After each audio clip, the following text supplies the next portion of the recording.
Hello, welcome back. I've just received this nice little box from Xicoy, and normally it should contain one of the first turboprops. So let's see what is inside.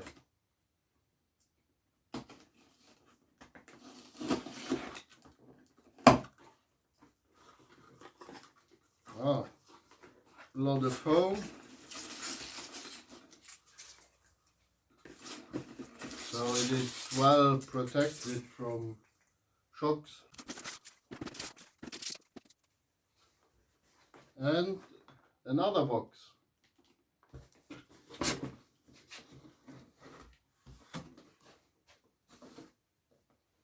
A nice picture of the turboprop.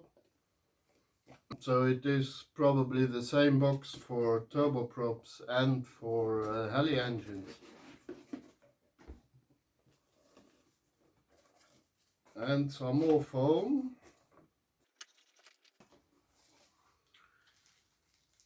This seems to be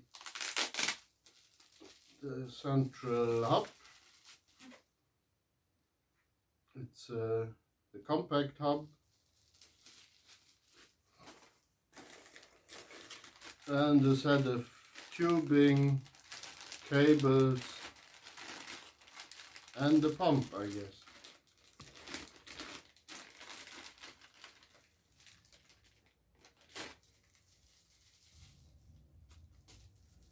Yes, this is the pump. Obviously it's the same tiny little pump as on all the 45 engines.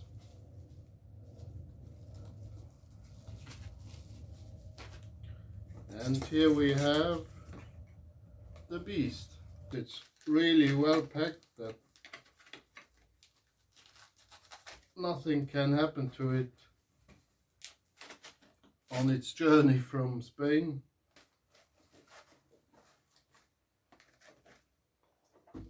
And here it is. Wow, these mountings, nicely anodized black with the Xicoy inscription. The color of the exhaust tells that it has been test run in the factory. Nice, nice, nice. Here we have the RPM pickup and the large prop driver and disc screw.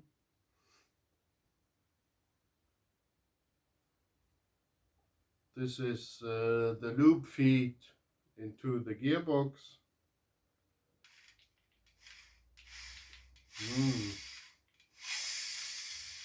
Spins really nicely.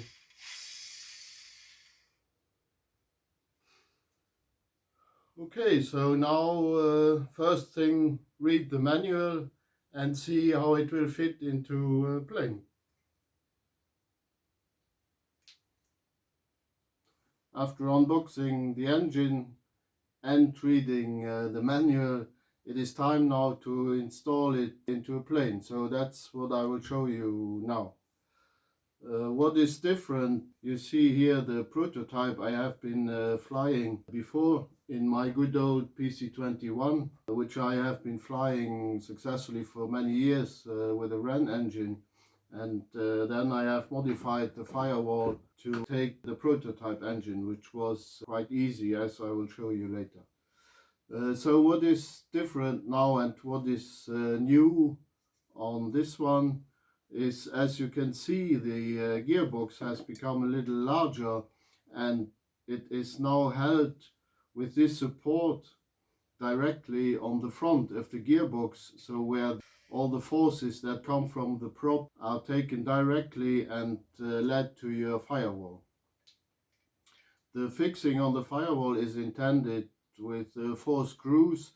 It could be 6mm screws or even 1/4 of an inch screws if you like, and the dimensions for the holes are 90mm by 50 height.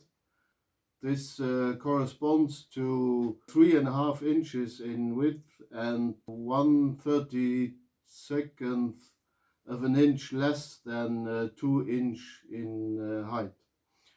As you see, the mounting holes are a little slotted, so you have some space for adjustment, or there is a little gadget. If you had a Wren engine before, the 4 holes, the 2 of each side, will also match these holes. So for me, I have chosen to use M5 5mm screws, because I think that will be enough to hold this engine. I have an 250cc radial engine which also has only 4 M5 screws, so that should be no problem. And I will have some plate to do the fine adjusting. I have made this template to show the cutout you need in your firewall. So this fits exactly past these screws, and this is the lubrication, the oil feed for the gearbox, so it fits just nicely. I have also made a drawing which will be available on the Xicoy website, as well as a cat version. So why is the gearbox bigger now? You will have seen on the Xicoy website that 2 reduction ratios are available. A high ratio for bigger props and a low ratio for smaller props and fast planes. So this is with the high reduction. The outer case of the gearbox are exactly the same for both. The only little change for now is the prop driver will be a little bit smaller for the low reduction gearboxes. Here we intend to fly a 24-inch 5-blade prop, so that's why we chose the high reduction gearbox. In fact, this engine isn't mine, it is my friend Jose's, and he lent it to me just to show you the installation. So I will not install it for good in this plane, only to show you the major points that are important. Later we will show the installation in his new plane, which will be a JMB PC-21 as well. Mine was from Dreamflight, and it had a standard firewall for a piston engine, and we added this box here to fit at that time the Wren engine.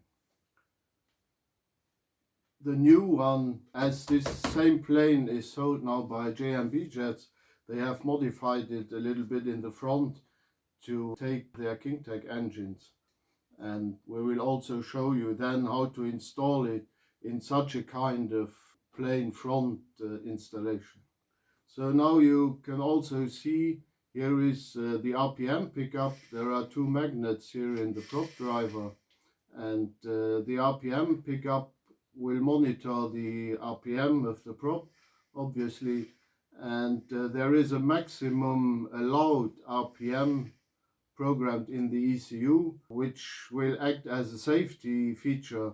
So if your prop would come loose, break or whatever, it will prevent the engine from overspeeding. So you also have a set of cables coming with the engine. So first there is the main connection of the engine, which goes to the hub. This is the compact hub. And then you will have a longer cable which is meant to use for the RPM pickup, and you will have to route it somewhere around away from the exhaust. So that's very important. I will show you later how I intend to do it. Then you have 2 more servo-like patch cables. One is to connect the pump and the other one to connect to your receiver.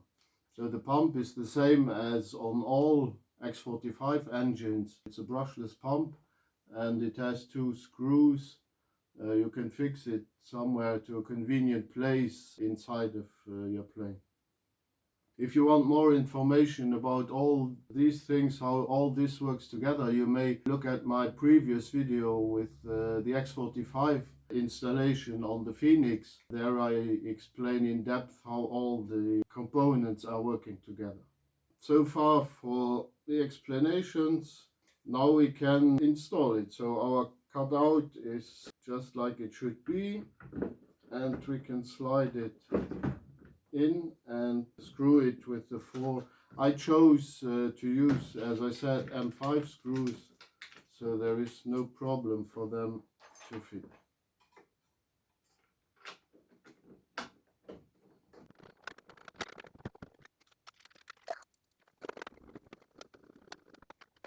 So fitting 2 screws will be enough for now. We come to the routing of our cable here. On all Xicoy components at the connector, you usually have these small tabs where it is soldered to, and there is always a square one, and that's the negative. So that will have to be brown or black depending on the cable you are using.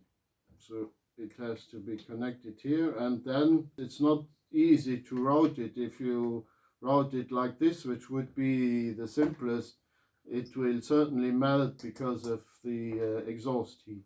So it has to be routed away from the exhaust. When I had installed the prototype engine, we also had an RPM pickup, but it was not on the gearbox as it is now, but I had to fix it on the cowling here for our test. So I already had routed a cable to the front with a connector, and then I routed the cable inside of the cowling, keeping it far away from the exhaust. I will take it off later. For my own installation, I have chosen to do this solution.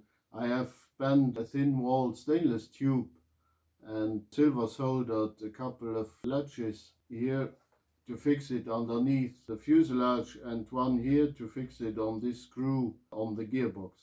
But you must be careful. You must first read the warranty conditions in your manual, because if you undo this screw and you would damage the thread inside, it will definitely not be covered by the warranty. And this part of the gearbox is not the cheapest one if it had to be replaced. For myself, I decided I will take the risk, and I think I have some experience not to get a problem there. So yes, I will pass this cable through this tube and then connect it to the existing one back here. I hope this makes sense. You will probably have to find your own solution just to give you a hint how it could be done. Okay, so fixing it is no problem if you will have the template and the drawing. What has to be then is the exhaust. For the prototype engine, I was still using my old Wren exhausts. The only difference is these were 45 millimeters in diameter, and this engine has only 44 millimeters diameter of the original exhaust. So what I did, I took a strip of thin stainless steel and spot welded it inside of the original exhaust, so it matched perfectly the 44 millimeters of the X45 exhaust. As you see, it's a close fit. Once I will have the production engine, I will make new exhausts. They are both from Zimmermann, and then I will again weld these strips inside, so to have them new and shiny. I guess manufacturers also like Romania or so will be able to make these on purpose. What is important too is to prevent the hot air here heated from the exhaust to get into the fuselage where it could get into the engine. To do that, on the prototype I had wrapped an aluminum tape around here and closed more or less behind, so all the hot air from the exhaust will stay here in the front part. That also means that your firewall will have to be closed here in the front. So I did that with this little former, and it was fine like that. My main air from the cowling here, which comes in underneath, will pass under the engine, and there is a big hole underneath here where the engine will get its fresh air, and all the hot air will stay on top.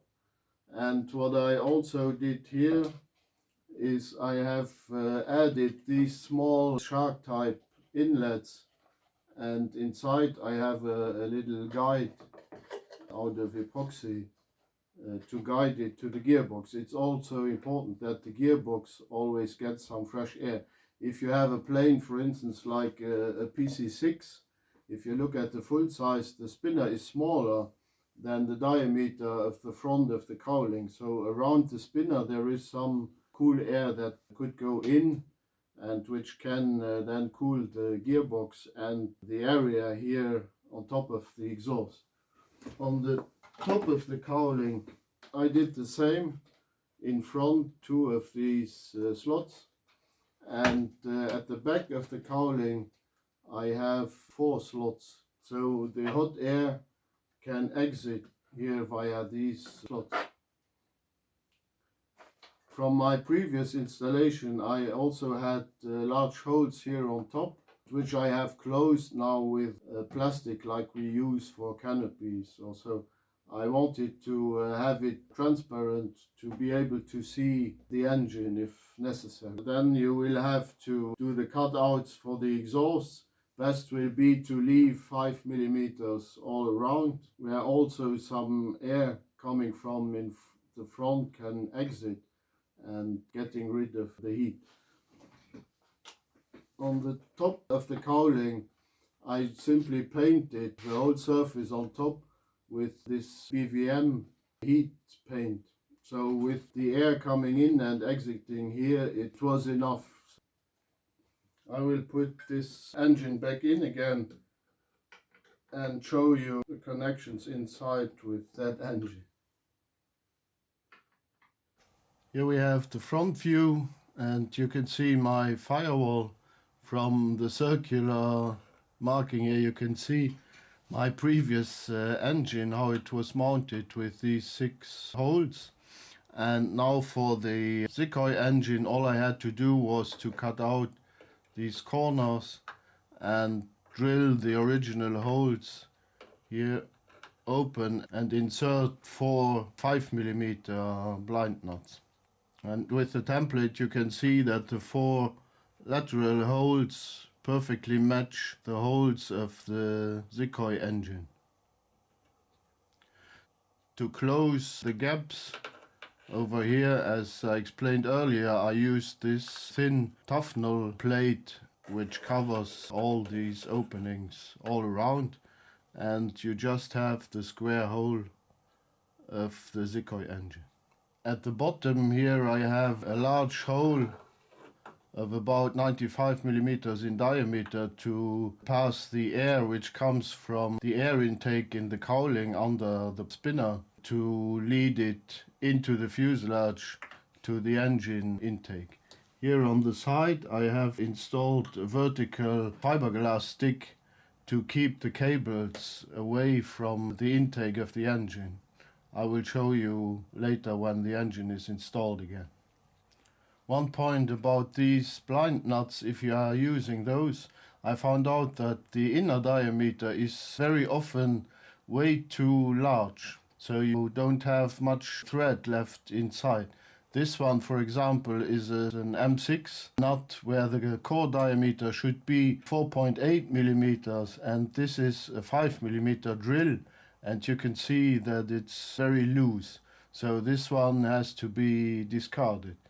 I am using 5 millimeter nuts, and I checked them. For M5 thread it should be 4 millimeters, and you find some that have up to 4.5, so they are not good for an application like this where the engine has to be strongly attached. So please be aware of that and check your nuts if you are using these blind nuts. Now I have installed the prototype engine again, but before I gave the inside a good clean with the vacuum cleaner, which is very important, and you have to do that every time just before installing an engine for good. Inside you can see the cable and the fuel line passes behind the fiberglass stick. I epoxied in vertically so to keep them clear of the engine intake. Now to the inside. So this is my fuel tank. It's a 1900 cc, which is enough for 10 to 12 minutes of flight with this small engine. Here is the telemetry adapter connected to my receiver and here to the hub. My hopper tank. This is the compact hub. Connection for the engine battery. Here is my manual shut-off valve, and then the fuel line goes on to the engine, as well as the engine cable, which is connected here. The pump is sitting here underneath, and it is connected to the hub. You have the pump connection, and underneath you have the connection for the RPM pickup in front of the engine. The fuel line goes on towards the engine, and you can see I have intentionally mounted the filter more or less vertical, because in every filter you may have some air bubbles. Especially now, as I have reinstalled the engine, we have bubbles in the fuel line and they could be caught inside of the filter. So if the filter is vertical right at the startup of the engine, these air bubbles will evacuate before takeoff. Although the engine is capable of doing a restart in the air in case if you have a flame out due to a bubble, I prefer not to give it a chance to get air bubbles first. Here are the 3 batteries, 2 for the receiver, 1 for the engine. I had to move them forward before. They were right in the back down there. And because this engine is much lighter than the Ren, I had to move them all forward, and then I'm still on the limit of being tail heavy. But flying was okay so far. Now with the new gearbox in the future, which is just a little heavier, it will be fine. As you can see on all my important fuel connections, I wrap this brass wire around it, which gives a perfect seal. In no case you should use cable ties, because they do not tighten. You can have leakage with those. So the best is to have something which is really tight evenly all around your fuel line. The same here on the hopper tank and on the pump as well. And then afterwards it's faster connections. There is another subject with the filtering. I have a filtering clunk in the main fuel tank, and I also have a filter on the exit line inside of my hopper tank on the fuel line that goes to the pump. So protecting the pump of any dirt that could be in any of the tanks. And then after the pump I have the manual shut-off valve, and after the shut-off valve I have the filter, which is to finally protect the engine.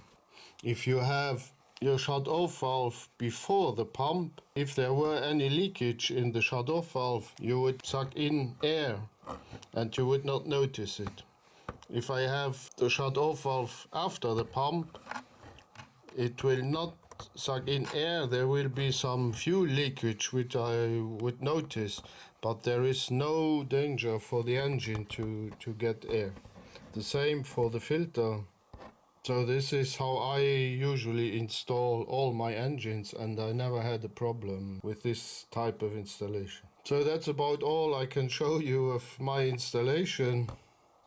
Now ideally it is up to you to install yours.